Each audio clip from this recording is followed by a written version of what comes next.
taking over Rise of 3D Printing today. And so Mike and I, we've really been enjoying the Hot Ones show on YouTube. And you've also been out searching for lots of different apple butters since we have moved to Savannah, Georgia. Apparently they are not as plentiful here. So we have scoured the country looking for apple butters, and we are going to combine a Hot Ones style apple butter tasting, and I'm going to drill you with different questions pertaining to your channel. Are you ready? Yes. All right. I will first say that Pillsbury nor apple butters have sponsored this episode. However, if you would like to send some, Mike will be forever grateful. And always remember, if you enjoy this content, make sure you hit that subscribe button if you're new here. If you're a current subscriber, thank you for continuing to watch the videos, and make sure to give a thumbs up button. And if you have any ideas, make sure to hit it down in the comments down below. You done? Yep. All right. So, before we start, what is it about apple butter that just strikes your fancy? So apple butter has been something I've grown up with most of my life. So growing up in the country in Missouri, this is what we chose. We had apricot, we had all those. Apple butter was just my favorite. So I'm kind of picky about it, and I know that there's a few brands that are in the main grocery stores here that have been okay, but it's kind of like eating grease. Yeah. Okay. It's not the sweetness and the robustness flavor that you would expect from apple butter. So I know 2 of these are from the local area, and I know 1 of these was bought in Portland. Yes, yeah. And the other 2, 1 we found randomly in a store, and 1 we went to Peach World Down the street in Savannah. So exactly.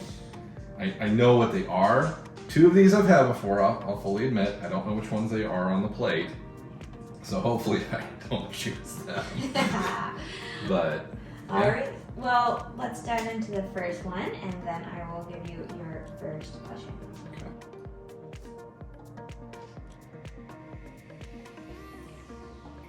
I think that tastes fine. I'm not getting the spice feel that I really should from it. Okay. Kind of just bland. Needs more spice. Gotcha. All right, so your first question, I'm going to start out kind of easy for you. Why did you get into 3D printing? And after all this time, why do we have 20-something printers upstairs that you continue to 3D print? So 3D printing was something that it took 2-dimensional and brought it to the 3-dimensional world. I had built model kits as a kid all the time, and they're expensive. I mean, just buying 1 model kit for even a Warhammer figurine set is what, 50 bucks a lot of times? Sometimes 1 miniature is like 30 bucks. I can print it for pennies. And it's my figurine, not the standard template that's out there for everybody. So it gave me creativity, which I was really lacking at the time. Because I was in a job that I was pretty much just doing the same thing every day. I wasn't appreciated, and I was burned out, and so I needed a hobby. So one of the guys I worked with 3D printed and was showing me all of it, so I bought a printer. I bought a Monoprice Mini, which was the worst printer in the world I could have bought. Most horrible printer. And then I stepped up to the Ender 3, and we just kept growing. Now a lot of the growth upstairs has been companies backing us, me teaching. Different printers require different teaching styles. You know, I've had to expand the printer platform to do that. I've had to add resin. I had to do an ad kind of to grow and be able to teach more about the hobby. So that's why we've grown to what we've grown to.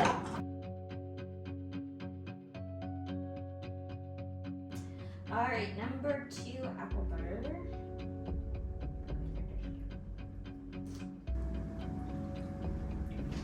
Ooh, you wanted spice. That one's got good flavor. Yeah, that tastes like an apple pie. That one's really good. It's got good spice. It's a little, very sweet. I liked it a lot. All right. So second question, what's one thing that most people get wrong with 3D printing?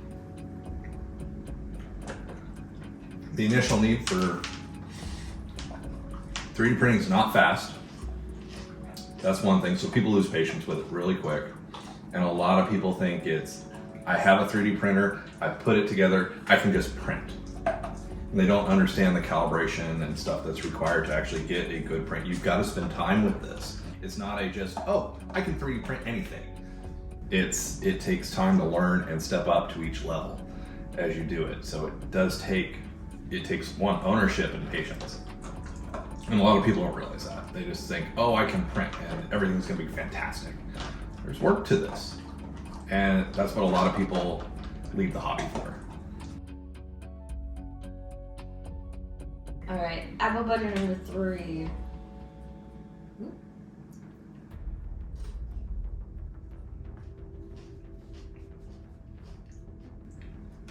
Ugh. Back to the blah. That was almost gross. I have a feeling I know which one this is too. Oh no. So sorry, apple butter number 3. Alright, so just like in Hot Ones, they do a social media explain more. So I actually went on our social media platform on Instagram, and our top reel was this one.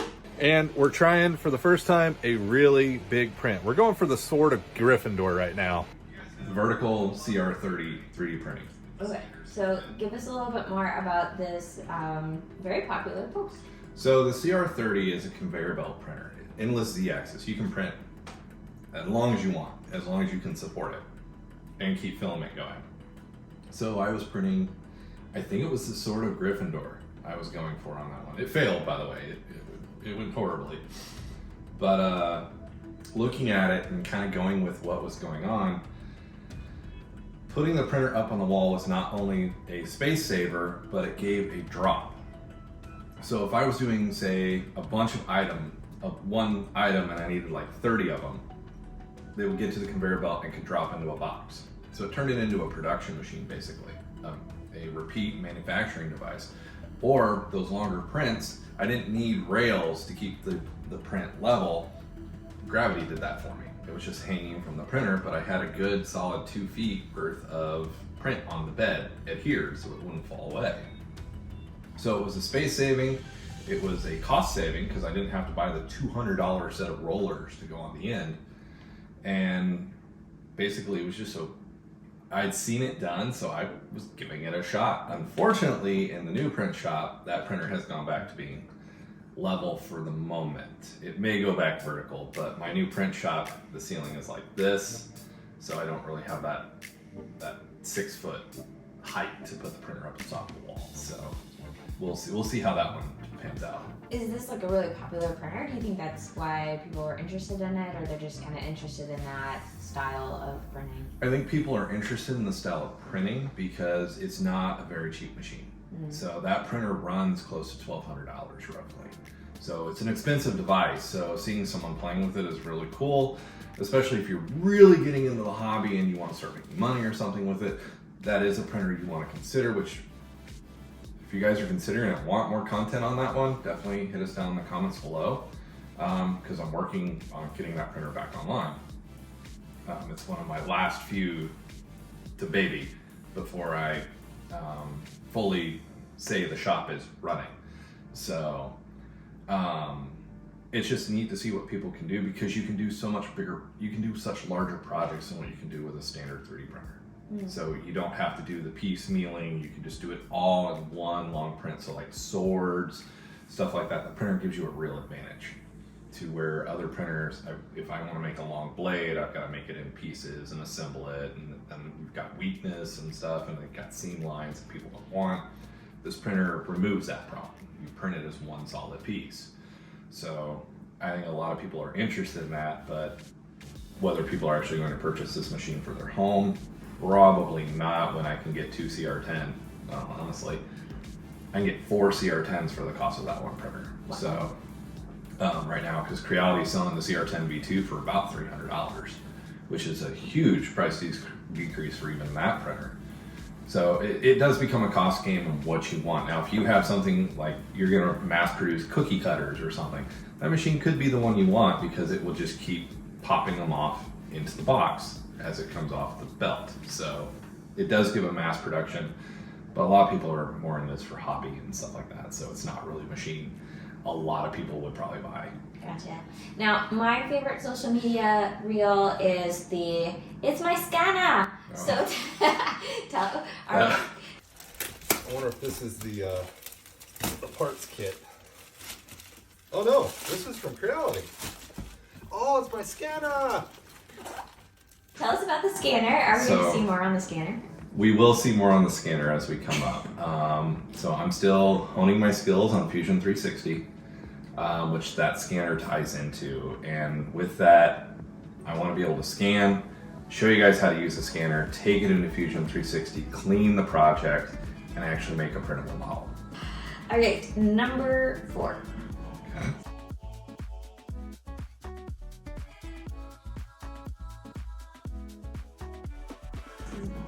Lighter color.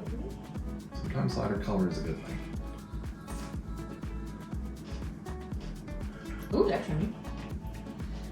Well, it has spice too. It's more of an applesauce though. Okay. It's a little With bit. more spice. Mhm. Okay. Now it's that thick texture. Okay. Now, a lot of the objects you 3D print are in the sci-fi category. Star Trek, Star Wars, things I don't know what they are. When did you get your love for sci-fi, and what's a favorite sci-fi memory for you? It all goes back to Star Trek: The Next Generation. Oh. It all ties back to that one. So, because my dad and I would watch it growing up. We grew up in the countryside. When I was a little kid, we had 5 channels. We had 5 channels, that was it. And we were lucky if we had all 5.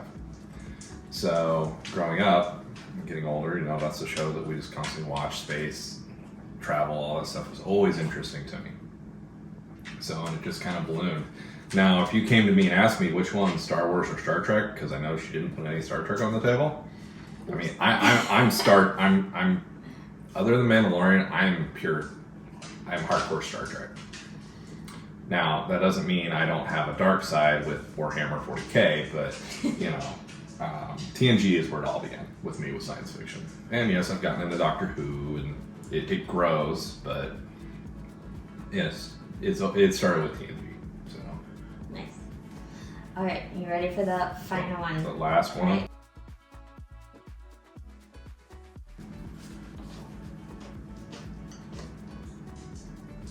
No, it's not bad. Oh, it's lighter. Definitely thicker. Got good flavor. Has some spice to it. All right. So number 5. What is the first thing that comes to your mind when I say worst failure ever? Because there's a lot of failure in 3D printing. So what comes to your mind? How much I hate the power company. So I was 90% through one of these. And granted, these take about, if you do a good hard shell and put a decent amount of filament in this, it'll take about 6 days. Day 5, like 5 3/4. I mean, I was just this top part remained. And yes, I know how to fix it and print that top part, but it creates seams and stuff. Unlike a solid full helmet. That power went out, and I was pressing a deadline. Luckily, this one was printed 6 days later, but I was trying to get that our first real major video of me making the Mandalorian armor. I was trying to get that produced. I had the chest plate done already, and I had all those other pieces, but this thing was being repaired, and the power goes out. Now, I have battery backups on my printer. It should last about 2-3 hours. That power outage went for 3 hours and 13 minutes. Oh no. I mean, literally there was a 15-minute, and unfortunately I wasn't able to resume the print. So there was a lot of foul language that day. So I was not very happy. You swear well, Picard. And you try to plan redundancy, and you try to plan for auto resume function on these printers and stuff like that to to make sure your stuff gets done. But sometimes everything fails and you're just left with a chunk of plastic that you can't really use for the project that you were going for. Luckily though, like I said, we got it redone. So. Okay.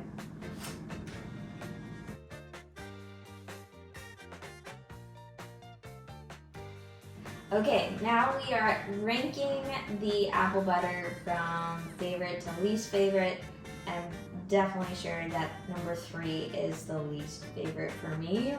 You as well? Okay. Which I have a feeling Okay, lift it up, see what was it is. probably that So you one. think this one is number 3? It's either that one or this one. Ooh, this is number 1. Oh. Oh, we should have ranked them first. But let's see if you're right on this one. That one is definitely number 3. Ooh, sorry, Food Lion. Yikes. that one's- Okay. So what was after that as your least favorite? Actually, probably number 1. Alright. It's number 1, yeah. You? Alright, so what was next runner up? 3rd place. Yours. 4 I mean, number 2, I'm pretty sure was the winner. is your favorite. Here, the least. Okay, so number 2 is the winner. You've got 4 and 5 left. Wait, what happened to number? Oh, so 1 and 3 are done. Yep. It goes off my plate. Say 5.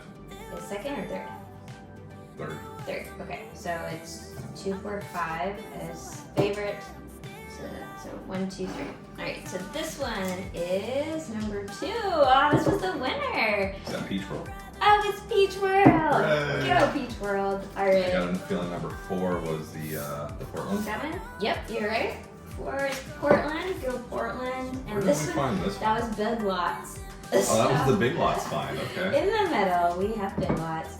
So, So yeah, Peach World is 1, 2, definitely the winner here.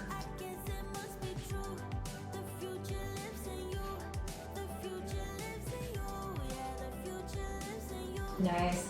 All right. So, this camera. Tell the people what's going on in your life. We're just almost got the print shop going. New resin printers are going. We're gonna see resin prints finally coming back to the live streams, which is gonna be fun. We're gonna see more of the Sonic Saber. With those resin prints coming to the live streams, we're gonna clean them up on stream before they go to their happy owners. New channel. The miniatures channel that I've discussed in the past is becoming a reality. The first videos were recorded. We just got to edit them and get them out there. So we're definitely almost there to the point of doing that because I have so many model kits I need to build and get moving forward on. So definitely a lot of work to do. Sounds great. Well, thank you for playing my game. Yeah, thank you. And guys, remember, if you enjoyed this content, make sure you hit that subscribe button if you're new here. And also make sure to give us a thumbs up if you want to see more videos like this in the future. We'll catch you guys in the next episode. My idea.